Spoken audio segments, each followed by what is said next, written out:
Bismillah walhamdulillah wassalatu wassalamu ala rasulillah wa ala alihi wa sahbihi wa mawalah. Brothers and sisters, assalamu alaikum wa rahmatullahi wa barakatuh. Welcome into another lecture of fiqh.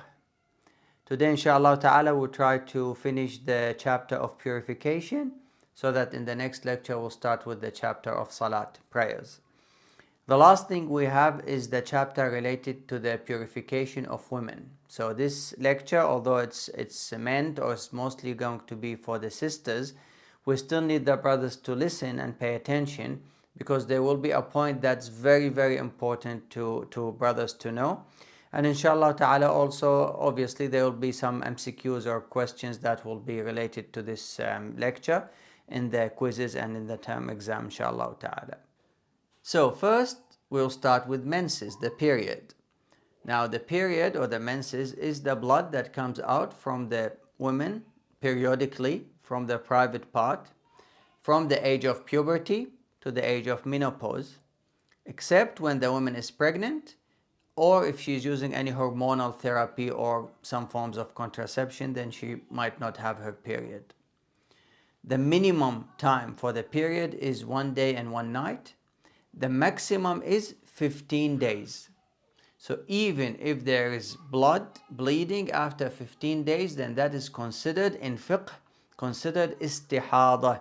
And we will come to the rulings and what that means later today in the lecture, inshallah ta'ala. So the maximum period is 15 days. Now, most women will go 6 to 7 days. Most women will go 6 to 7 days. Now, when does the menses start and when does it end? Menses start with the first discharge that the women make that's continuous with bleeding.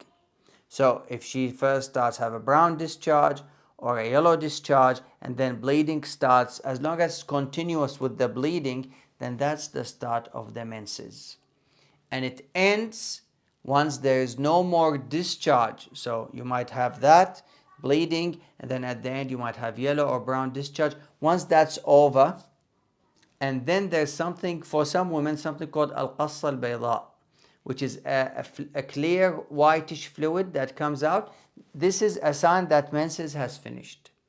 Now the hadith that we have, that the women used to send cloths or cottons to pieces of cotton to our mother Aisha, and they obviously inserted that cotton into their private parts, and then they sent it to our mother Aisha with yellow discharges, saying, "Are we done?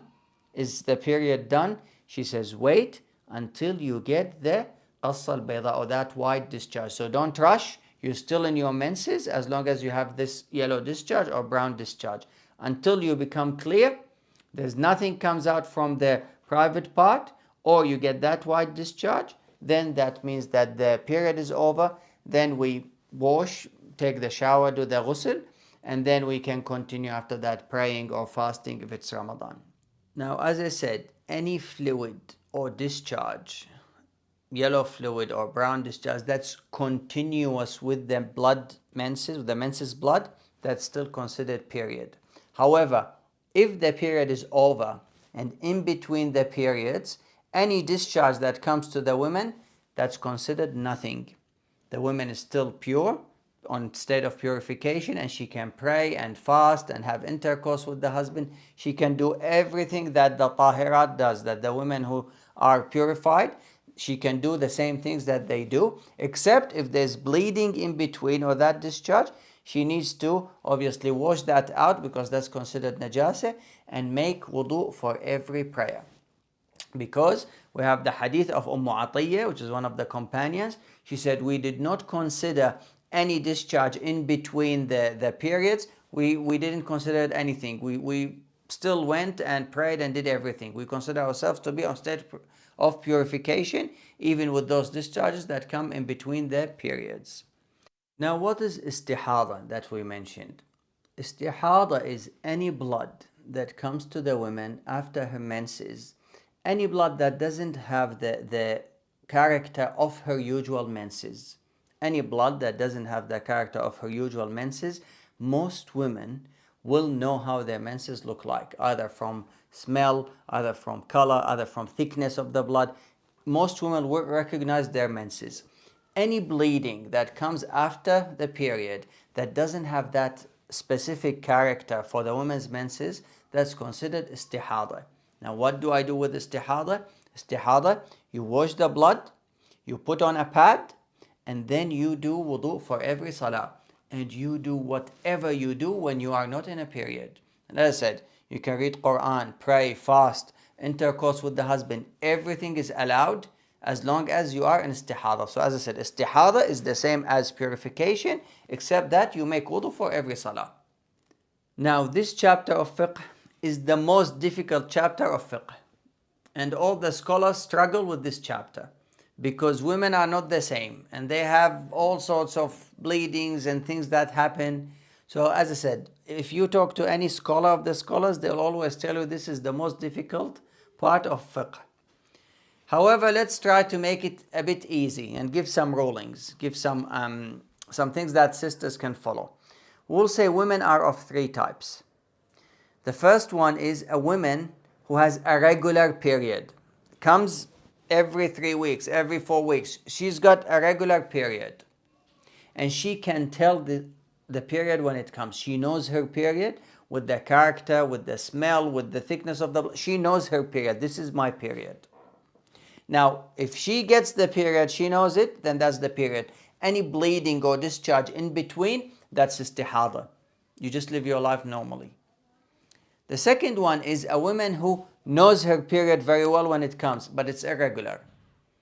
So if she gets the bleeding that she knows is a period, then that's her period. Any bleeding in between that she doesn't recognize to be her period, that's istihada. You just live your life normally. There's the third part, the third type, and that's women who have irregular period and they cannot tell. They do not have a character for their period that they recognize and they can tell this is my period. And this mostly happens either at the beginning of the menstrual life for the woman when she's very young, or at the end, before or at the menopause.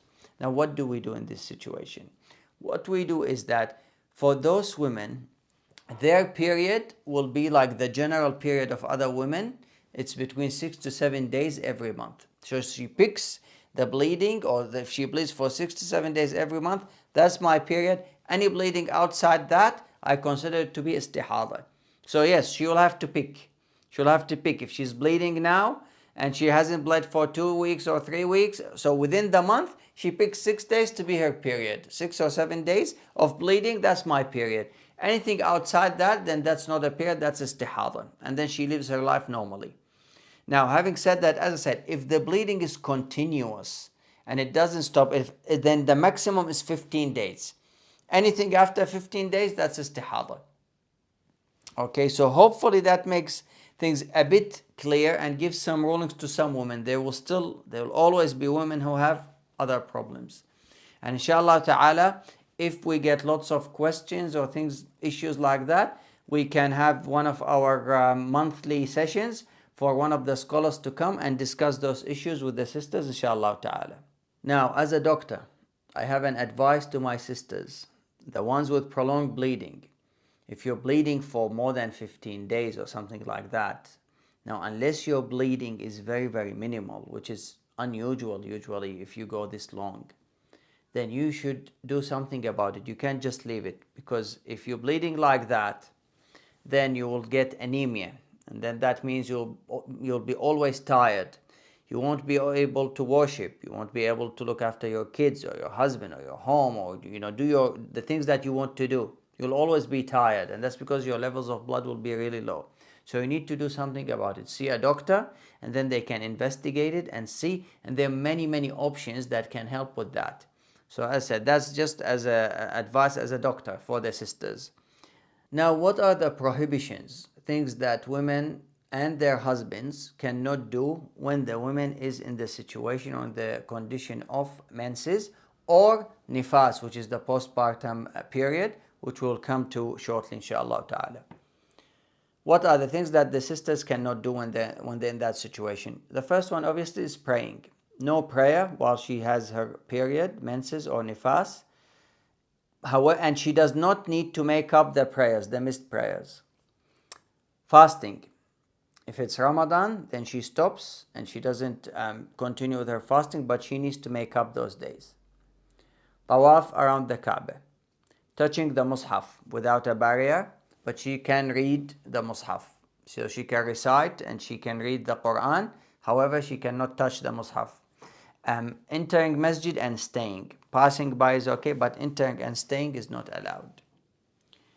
Now, the sixth one, which is very, very important, divorce. A woman should not be divorced when she is in situation of menses or a postpartum period, nifas. See, this is one of the mercies of Allah subhanahu wa ta'ala in the Sharia. Because as I said, Islam is all about protecting the family. Because the families make the society and make the community.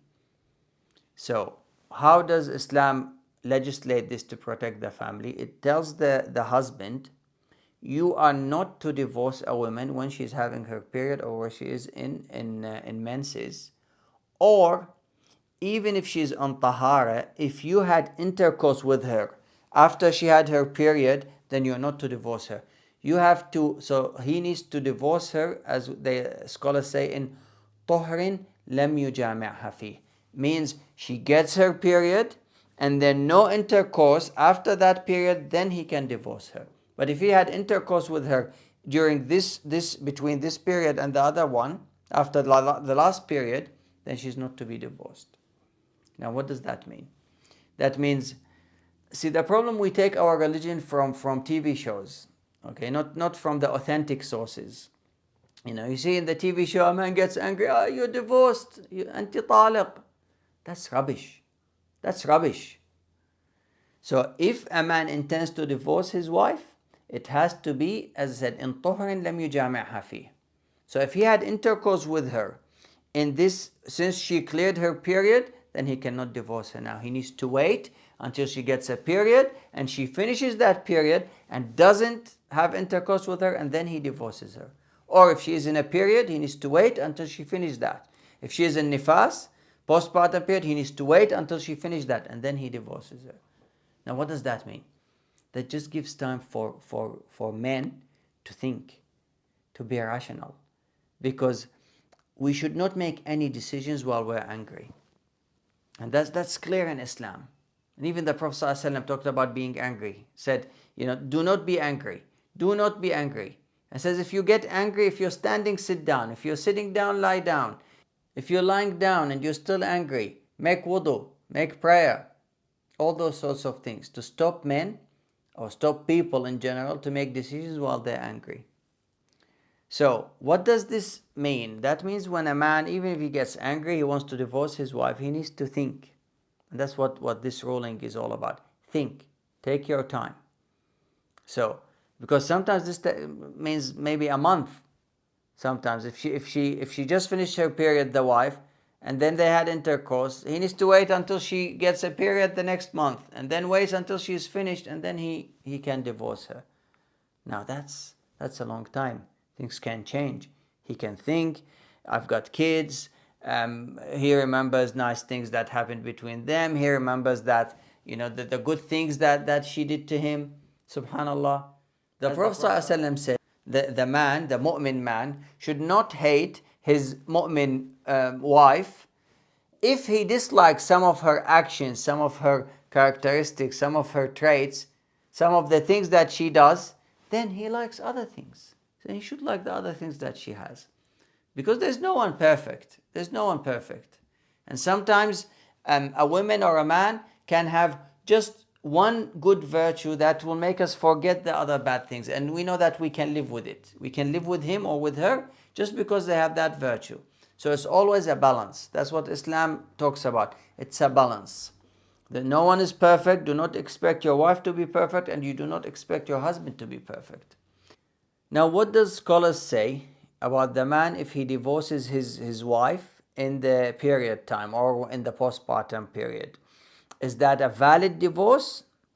Most scholars say yes, it's valid, and the man is sinful because he did something that's haram. He shouldn't have done it. He's sinful, but it's a valid divorce. Minority of scholars, including Shaykh al-Islam ibn Taymiyyah, they said that the divorce is not valid. This divorce is not valid. And there's a hadith of the Prophet ﷺ about Ibn Umar, the companion, when he divorced his wife. But what the wording of the hadith carries two meanings. Carries, like, you can understand it this way and you can understand it the other way. So that's why the scholars have those two opinions, or those two ijtihad about this hadith. However, now most of the scholars, recent scholars, it's likely that what Ibn Taymiyyah is saying, that his opinion about this is the true one. So most of them will give fatwa that this divorce is not valid.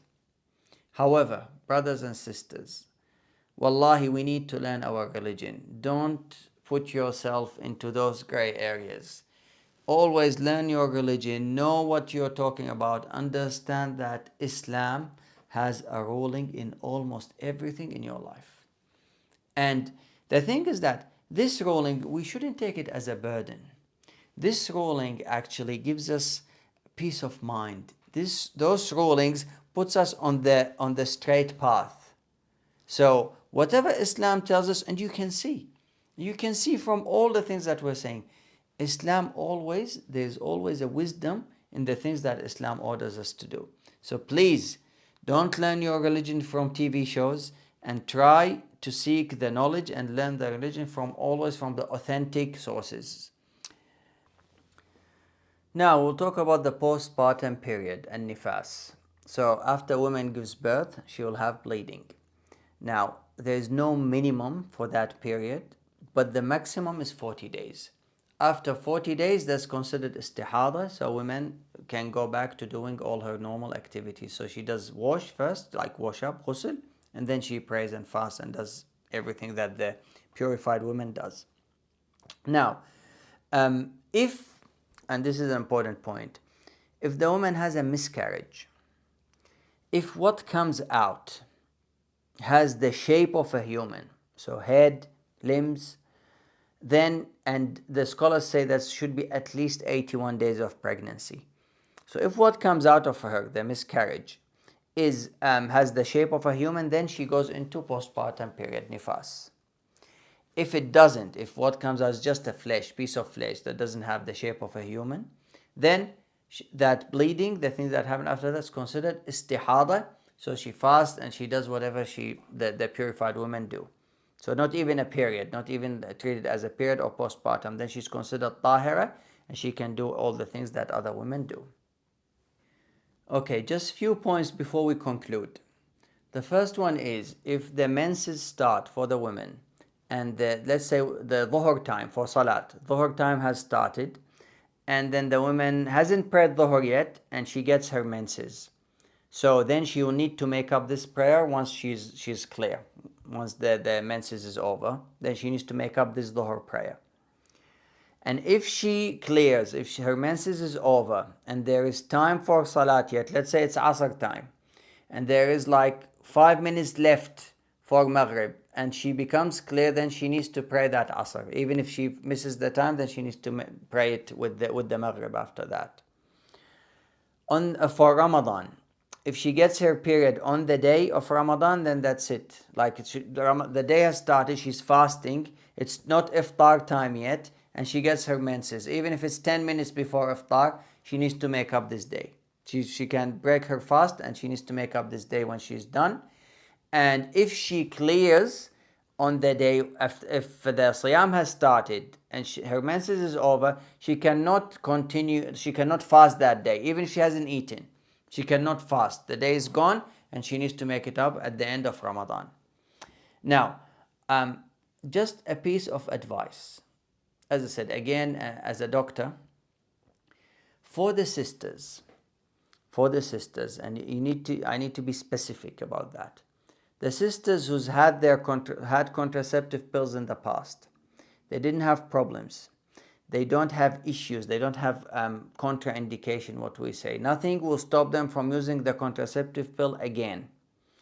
And after consulting your doctor, okay, consider using contraceptive pills when you don't want to have a period. For example, for Ramadan, if you want to fast the whole Ramadan, then you can go on the contraceptive pill maybe a month before Ramadan, continue Ramadan, so skip the what they call them sugar tablets, and then just go in immediately to another hormone tablet. You don't get a period, and then you can finish your Ramadan and Eid and everything. You're going to Hajj, okay? You can go on the contraceptive pill so you can finish your Hajj. You're going to Umrah, things like that. Whenever you don't want to have a period, and the contraceptive pills are safe for you because they do have some problems, they do cause some problems. However, the percentage is low, but they do cause significant problems for minority of women, which is mostly clots. Clots are the legs or lungs and things like that. But if you have no problem, you've used them before, you had no issues with them, then this is an option. You may consider this option so that you can have a full Ramadan, you can have your Hajj, you can have your Umrah with no issues, inshallah ta'ala. But as I said, you need to consult your doctor. So that's a disclaimer. So with this, I conclude and I say Assalamu alaikum wa rahmatullahi wa barakatuh.